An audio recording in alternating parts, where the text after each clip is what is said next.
In this video we are going to learn how could we create a course inside our folder. In this Moodle, now there are multiple departments. In every department there are some folders, and this folder name is same as the faculty name inside that department. So your department Moodle coordinator has created those categories, and being a teacher you could create your subject inside your folder. You could create a number of courses inside your folder, but you could not create any course outside of your course, outside of your category, and neither you could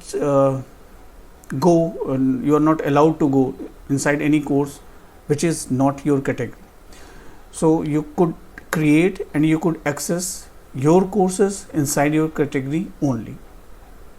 Now, in order to do that, just first go inside your category. For that, take your login on the URL lms.kite.edu/course.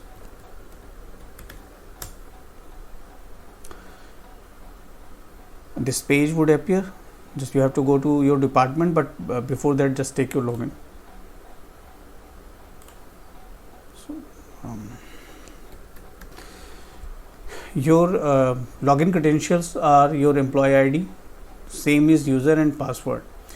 You could, and I think you should, change your password once you get logged in. I didn't make it compulsory, but you should change your password. One more thing, once you logged in, just go to inside your course, inside your department. So I'm clicking on information technology department. So now I am inside my department, that is information technology department. Here you would see multiple names of faculty members of your department. All the faculty members are here in form of categories. So just click on your category. So now you are inside your category and you could create any number of courses here. So since there is no course created so far, so it is blank area here. Once I start creating courses, all the courses would be appearing here. So just to make my first course, I have to click on this button, add a new course. Once I click on that button, this page would appear. Here there are two compulsory fields. This red mark denotes the compulsory field. So there are two compulsory fields. You have to the first field, course full name. You would have to write the title of your subject. For example, let's say data structure. And in short name, you have to write down the code of that particular subject. So let's say if it is CS302, followed by the section in which you are going to take this subject. So if I am going to take this subject only one section A, then just A, and if I am going to take this subject into two sections, then I have to write A, B. Remaining all the fields should be empty. There is no need to write down anything. Scroll down, click on save and return button. So after clicking this button, my course would be created, but it is a blank course and there is no student, there is no content inside that course. So the course is created. Now just to put the content inside the course, so we have to go inside the course. So I am clicking on data structure. So now I am inside the course. The Moodle will bring you on a trip. So just to tell you what is what sort of thing. If you would like to take this tour, click on next and next, otherwise click on end to. Now this is the course. There is nothing inside this course, a blank course. Now we have to create we have to put the content inside this course. So for that, just you have to make it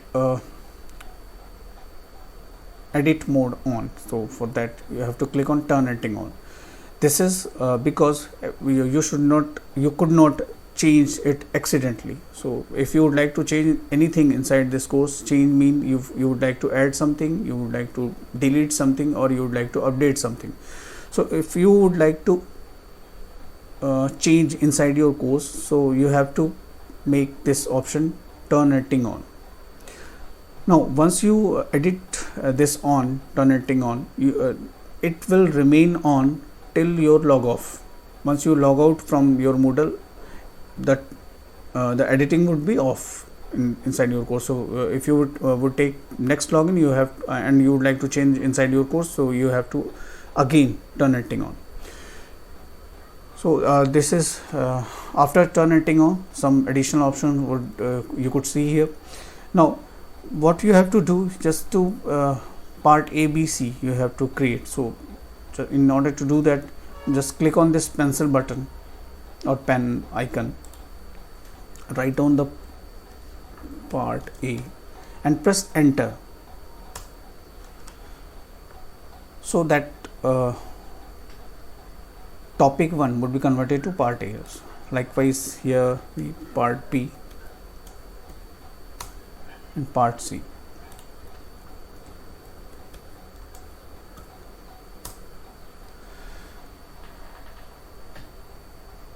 So now how to create a folder? So just to click on add an activity or resource option, this window would appear. Just scroll down and click on folder option, click on add button.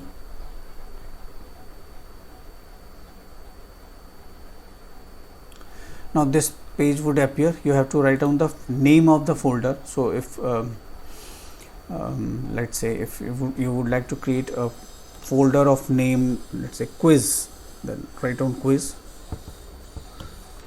So that would be the name of folder. So whatever you would like to put your name of the folder. So you have to follow the format of the course, which is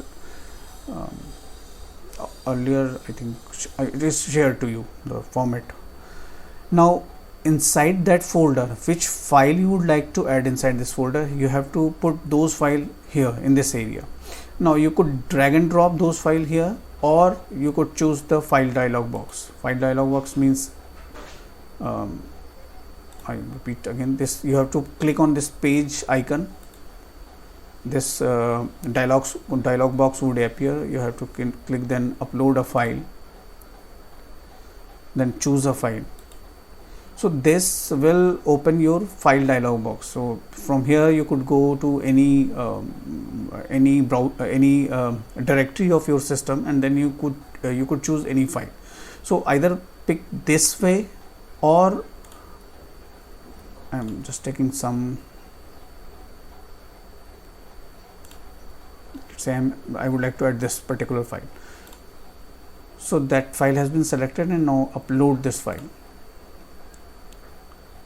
So that is one way to put the file here, or you could simply drag and drop your file in this area. You could simply open your file browser and just drag and drop files from here inside this area.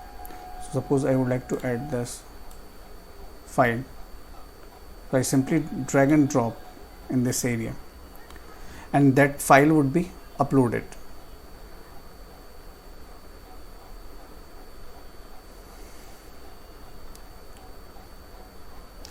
Now show download folder button, it simply show a button to your students whether they can download this content, those contents in a one click or not. So just uncheck it. Well, it's up to you whether you may or may not put. It's up to you.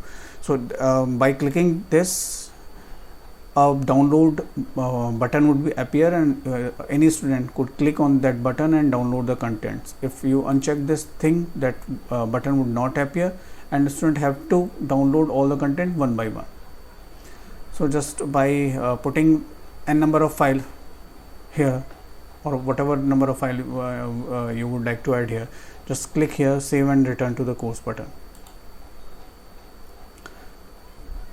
So by clicking that folder would be created by the name quiz, and these two contents would be inside that folder. So that is how you could create a folder and you could put the content inside the folder. Now suppose you would like to see how student would see this scenario. Just click on your name, click switch role to, and choose the student option. So that makes you a feel of a student inside your course. Now at this point of time you are not a teacher inside your course, now you are a student of this particular course. Now once a student click on this folder,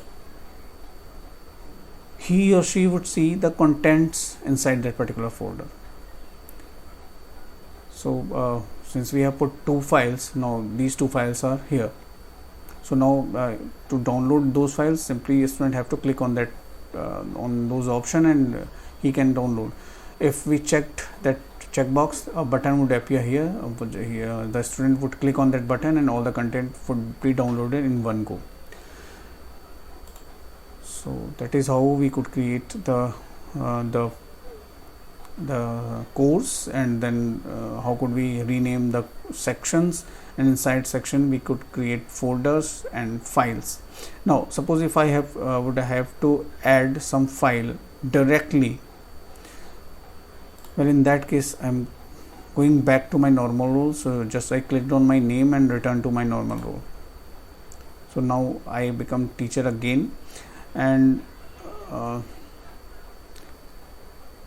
since I logged out from my role from teacher, so I have to turn editing on again. That you could see there is no option here on the right hand side before editing on. Now once I editing on, these additional option would be appear. So now suppose if you would like to add some file directly here in part A, then what could you do? You simply open your file browser, choose your file and drag and drop at location in which location you would like to put that particular file. Even if you put some file in wrong location or folder, you would like you have created accidentally on wrong location, you could change the position of those folder or files. Suppose this file would have to be created here in part A, and incorrectly I have created those I have created that resource in part B. So simply I click on this plus button and drag it from here and drop to the appropriate location. So if I have to place this file into part A, then what I have to do, simply click on this plus button, drag from here and drop in this area. So that file could be replaced or folder could be replaced any location in which I would like to. So just create the contents and arrange the thing appropriately. Now I'm going to show you a proper fully created course, so that there is no confusion regarding the sequencing and naming convention, all of these things, which is created for the sample. And here as you could see in part A, there is a file, a single file which having multiple components. Now if you have all the components and you could concatenate those contents into a single file, so you would create a single PDF file having all these contents in this particular order and upload here in part A. Or what you could do this in another way is create a folder of this name and just put all of these files in this particular order. But one thing I would like to request here, one thing, just to put a file in PDF format only, because if you put those file in Word format, DOC, DOCX or ODT format, the content, the formatting will be disturbed once let's say ODT file would be opened in Word or document or 2017 Word is open into 2013 Word, the formatting would be disturbed. So make the PDF file. So doesn't matter whether the student is opening these files into his or her mobile phone or Linux system or Mac system or Windows system, that doesn't matter, the content will intact as it is. So please put all the contents. If you are putting file, it should be in PDF file. Likewise, in part B, there is a folder CT and PUE. This folder would contain the all the question paper. So initially there would be no question paper, but after CT1 would after CT1 the question paper of CT1 would be appear here, and so on. And if you have old question paper of CT and PUE of this particular subject, you could put here. Just naming convention should be like this: old university question paper, again a folder, and that folder would contain the question paper of the old question paper of this particular subject. Assignments obviously related to this subject, so all the assignments should be in PDF format, and like naming convention should be like this, and assignment 1 and assignment 2, and then evaluated copy of those assignments once you evaluate it.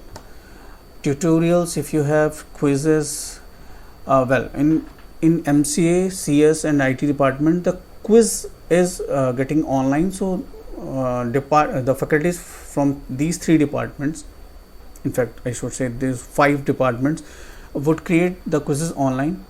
All the remaining non-computer departments would create the quizzes in PDF file initially. Later on we would we could change those PDF files into the online quizzes, but for the time being all the quizzes should be in PDF format for non-CS departments.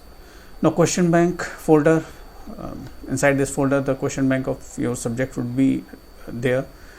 Topic beyond syllabus, all the notes for all units, gap analysis folder, and once the gap analysis is done, the related document would appear here in form of PDF files with this naming convention. And lesson plan, the lesson plan of your subject in proper format should be here, and naming convention should be like this. So that is how you could create a course. Now once a student would like to see what is the view of student, or how this subject would appear in a student view, is just change your role to the students, and now that course would appear like this to my students. So that is how we could create a subject inside our category, and how could we put the content inside the courses. Thank you.